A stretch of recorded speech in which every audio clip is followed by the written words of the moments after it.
Okay, so the next talk is from Guillermo. He's from Brazil, São Paulo, right? So he has been a software engineer for 10 years now. He works mostly on web applications, all the way from ops to backend. He works in a startup which is called Xerpa, but they have a fully functional stack, all the way with Erlang, Elixir, and Visual Script. At the same time, he's like a leader person. So, in example, yesterday we have a dinner, and we say, okay, this is where you can get like the salads and everything. He said, you don't waste my time, just take them to the meat. That's Guillermo.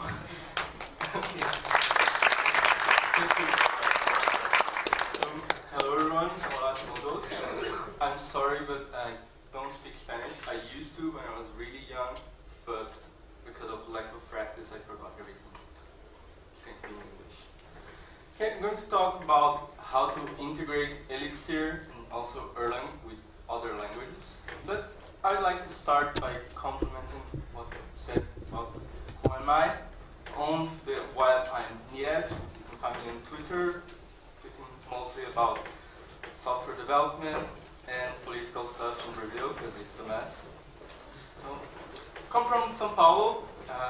I've been working with Elixir since September 2015, since I joined Xerpa. I've been participating on meetups there. They're growing bigger and bigger. We have meetups maybe every 3 months, more or less. The last one was almost 100 people, so it's a good community. And Elixir is the first functional programming language that I've used in production, and it's been a really good experience so far. And the company I work for, Xerpa, it's a startup for human resources in Brazil, trying to resolve the bureaucracy. So what we do is we have a lot of system integrations, a lot of spreadsheets. People nowadays, they use Excel for everything, controlling by hand. So lots of document storage, lots of really boring but really sensitive stuff. And our stack is mainly Elixir and Phoenix on the back end. For the front end, it's ClojureScript and Reagent. We have a really boring database. It's Postgres. It's boring, but it's safe and robust, so I really recommend it. And Elasticsearch for indexing and searching stuff.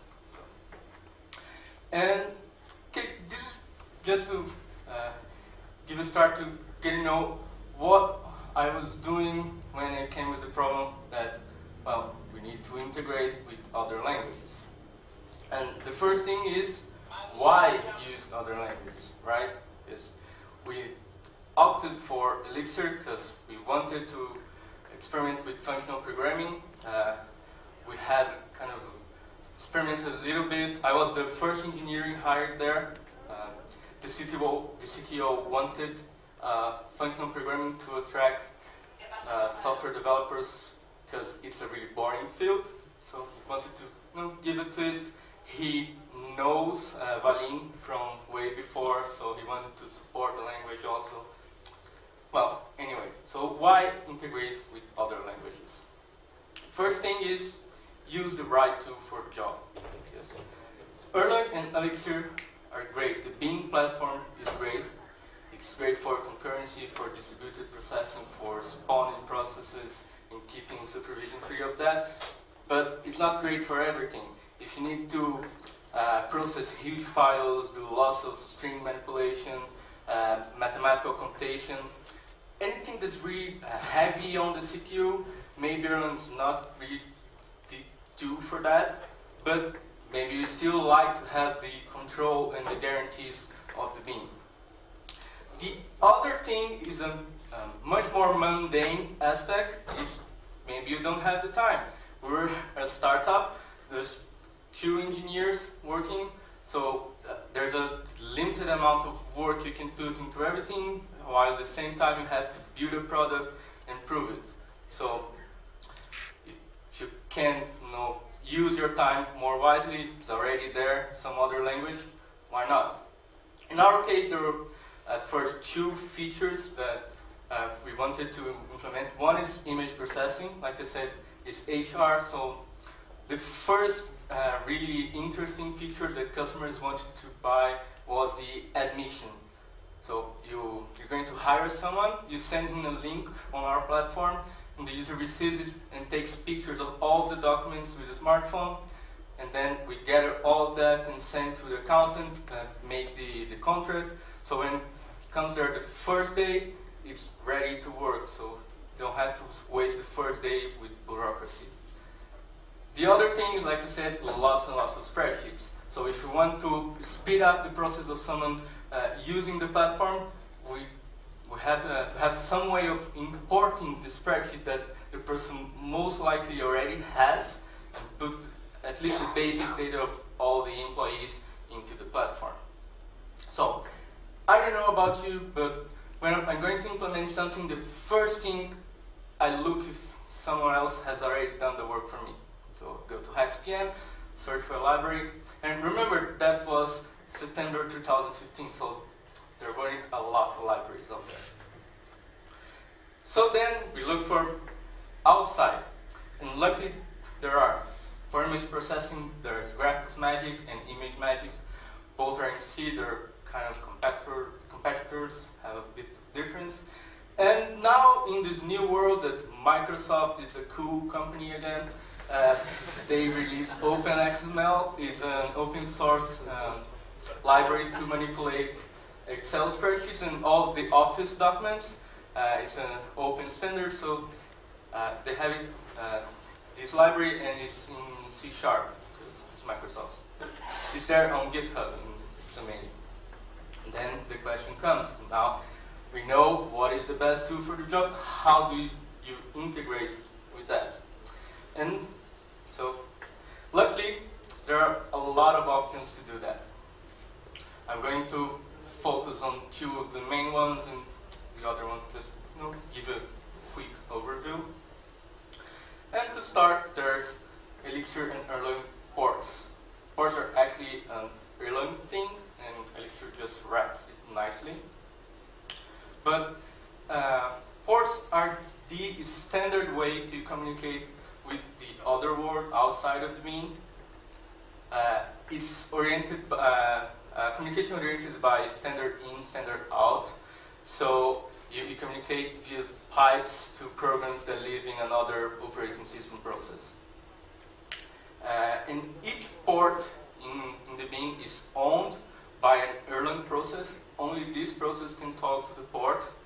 And when this process dies, so does the port. So they're coupled like that. And for example, Elixir system in CMD, it's implemented using ports on the inside. So it kind of looks like this. It's a bit hard to see, but there's a program living outside. A port communicates with standard in, standard out, and there's a owner process there. And the thing is, it's safe, because when the program dies or crashes, only the port dies, the process is not affected. And also, when the owner dies, so does the port, and the pipes are closed. So if the program is created to deal with the pipe closing, it should also end nicely. Sometimes it doesn't. But there are, of course, caveats. First thing is, since it's standard in, standard out, programs that need to wait till an end of file, after that the pipe is closed, so the port cannot really receive the output back. So there are ways to work around that. You can wrap the program in a script that sends the EOF, go back to Erlang or Elixir. There's a library called Porcelain that creates some really nice helpers to do that. It's cool. Communication is streamed, so there is no guarantee that you're going to receive chunks of byte together. So you have to parse it character by character. If it's, for example, a program that's line-oriented, it's going to wait until a new line, process, and send you back the answer. But then you have no guarantees of the order of the answer. So you have to, keep some kind of control, maybe put the size of the message going in and out so you can parse it. Also, there's no specific encoding format, so you need to encode your own. There is Erlang term format. It's a library by Erlang to encode Erlang types and send to other stuff. You can use JSON or whatever you'd like. So, and also, like I said, zombie process. Sometimes when the pipes are closed, the process doesn't die. It's not made to do that. So you have hanging zombie process on the OS. Also, you can solve that with a wrapper script. So when the pipe closes the other program. The way it looks in the example is in Elixir, because that's the language I'm most familiar with. It's quite simple. First, you do a port open, and you just send the executable that's going to be handled by this port. And it behaves like a process. So if you do a port command, it's the same as sending a message to the port with a tuple command and then the command. So when I flush, comes back both of the things that I sent to cat. So there's hello and hello again. So both of the ways to send a command work. That's pretty basic. The second option that it's also really heavily used is NIFs, native implemented functions.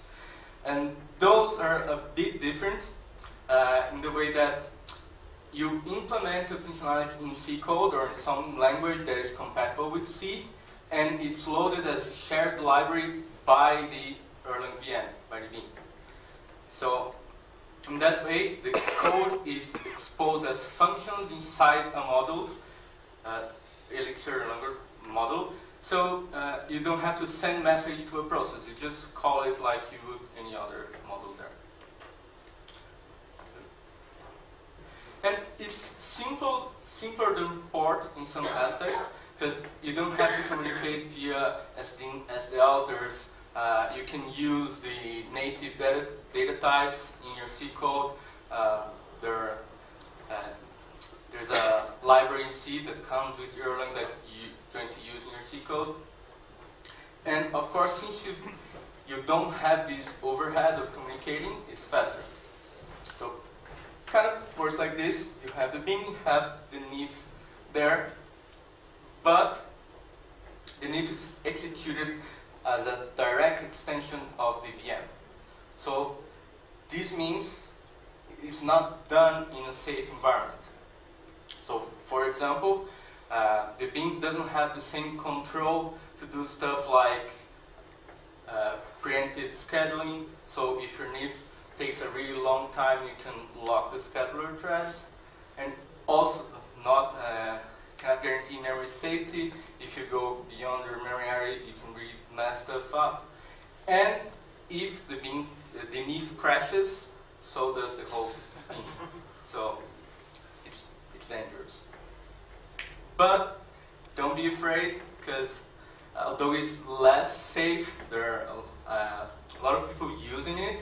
There are several libraries that are implemented. For example, the Markdown parser, the Xdoc, that's the main documentation thing in Elixir, using it. There's a Cassandra driver that also uses. There are several of them. Also, there's a thing called dirty schedulers. So it's kind of like a different scheduler thread only for CPU or I/O heavy NIFs. I think in the latest Erlang release, it's now enabled by default. Yeah, so it's quite stable, and when you're using that, it's a bit safer in the way that it's not going to lock the other Erlang process threads, scheduler threads. And also, there is a really nice library called Rustler. and you can implement NIFs with Rust, which is a language that is supposed to create a native code that's safer than C or C++. I've never used it, but I'm hearing a lot of good stuff. I've checked it out, Hustler. It's simpler, it's really nice. And also, NIF is the one we use to integrate with the graphics magic image manipulation library. It's been in production since 2015 and never crashed. So, I'm not saying it's safer because of that, but I mean, you can. And what it looks is something like this. This is the C code. You include the header from Erlang. Then this is defining a function sum to receive two integers and return the sum of them. So the first argument is always the environment, and then you receive the argument count and the argument values for the function. So then there's these helper functions, for example, init get int, and you transform the argument to integer. Then you can make an integer, that is the integer for Erlang. The thing is, then you have to export the functions. So there's a basic structure that is tell the name of the function, how many arguments it takes, and what is the C function that's going to execute it. And then the last thing is earnIf init, that is, you say which is the Elixir or Erlang model that's going to have that NIF, which functions are exported, and some other parameters that I'm not going to go into details. And on the Elixir side, you define a model, and on the initialization function of that, you load the shared library. And you define the same functions that are exported, but they are not going to be called unless the shared library is not available. So usually it's just something to return an error just to tell you that the library is not loaded. And that's it. Then you can just call an if sum.sum 1 plus 1 and it should. So quite easy. Then there's this thing called port drivers, and it's kind of like a mix of ports and NIFs. So the way it works is that you create a port, but for a process that lives inside the bin. So what it means is, it's like an if that is loaded as a shared library. There's no context switch, so you don't need to use as in as the out. Also, like if it breaks, it's going to break the whole VM. And the main difference is that you're implementing an Erlang process. So with NIF, you have a model and you implement the functions of a model. With port driver, you're kind of implementing a process, so you can be async and you can respond to events and comments. And it's a bit harder to implement. Of those, I've only used ports and NIFs. So from this point on, it's only things that I've researched, but I haven't used in production. So, but they do exist, so nice. Next one is Thrift. Thrift I've used before, but not in this context. It's an RPC framework created by Facebook. It feels to me like the successor of Corba, but I don't even know if you know Corba, old stuff. And it provides a thing called an interface definition language. That is a common language defined by Thrift that you can say which are your data types and your servers and functions. And Thrift creates those definitions in 4 different languages. So you can define a list, and in Java it's going to be like a array list or a linked list. Then you have a list in Erlang. For Erlang, Thrift is native. They have an implementation by Facebook.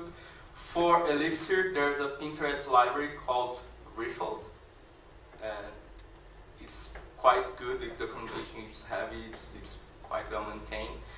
And besides that, the official support is for Java, C, C++, Python, Ruby, Haskell, Perl, PHP, a lot of language. So it's a good option if you want to use any of those languages. And also, the serialization is binary, so it's not slow. And one good thing about threads is that when you implement the data types in the language, they don't seem awkward like Xerpa used to do. They feel like native. So that's a good option to look into. The other one, Elixir Erlang nodes. So instead of process and models, there's one thing called interface in C and G interface in Java. I think Brujo used that before because I found a blog post about that. And they're used to create your C or Java code in ways that they feel like another Erlang node. So you have your application running in one node, and it's just like talking to a remote node. So in that way, your other code is not really coupled with your main application. You can detect if the node is down. You have all of those same primitives of Erlang. And what it felt to me is that it makes more sense to use it when you have two applications that can coexist, but they don't necessarily depend on one another. Because that's, for me, that's the benefit of having a node. I mean, you can have both, and it's like just calling stuff or maybe synchronize. But that's what I get from that. Besides all that, I didn't really write, but of course you can expose another app as an API, HTTP, go the rest. So, but okay, it's one option. But okay, what do we get from all this? I mean, what I wanted to tell here is that there are a lot of ways to integrate Erlang in Elixir code to other languages. And what you have to pay attention is mostly performance versus safety. And just choose whatever feels best for your case. And in doubt, always go the easy and safer way, because you can always optimize later. So thing is, Elixir Erlang is not an island. You don't have to keep everything inside the bean just because of it. You, of course, can. There are a lot of stuff there. It's really powerful and a happy place, an amazing place to be. But there are other stuff out there that are really cool. Actually, I spoke really, really fast. When I was listening way longer. But I put reference for a lot of things there. So I think, thank you, and I'm open for questions.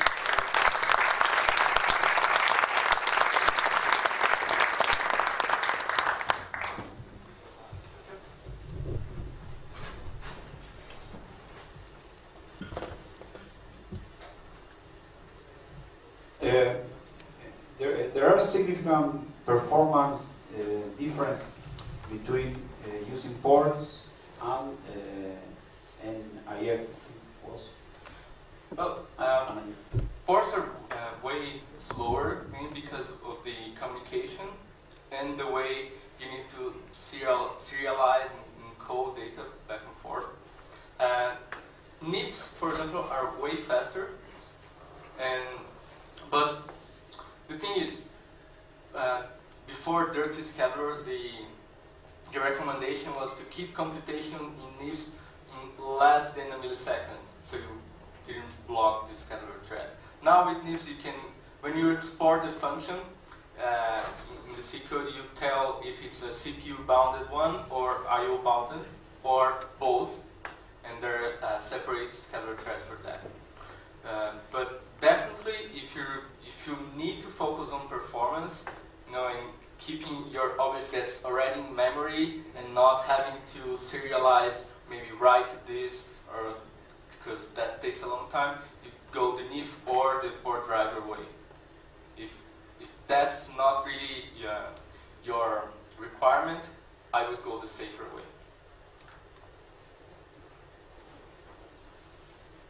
Any other questions?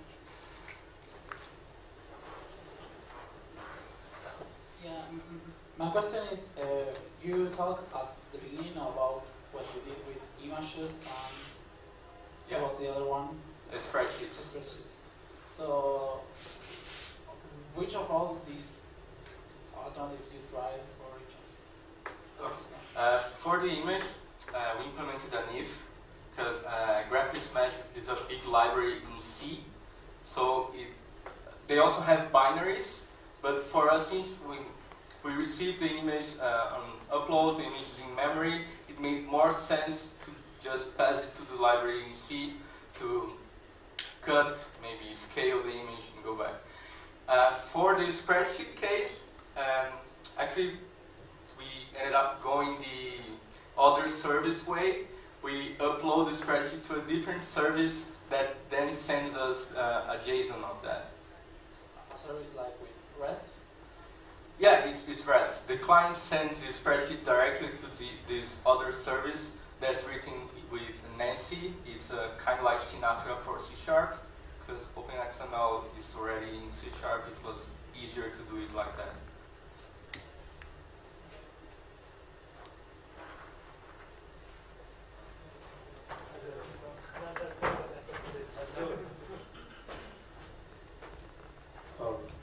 Not actually a question, sorry, but regarding the Java interface, two things.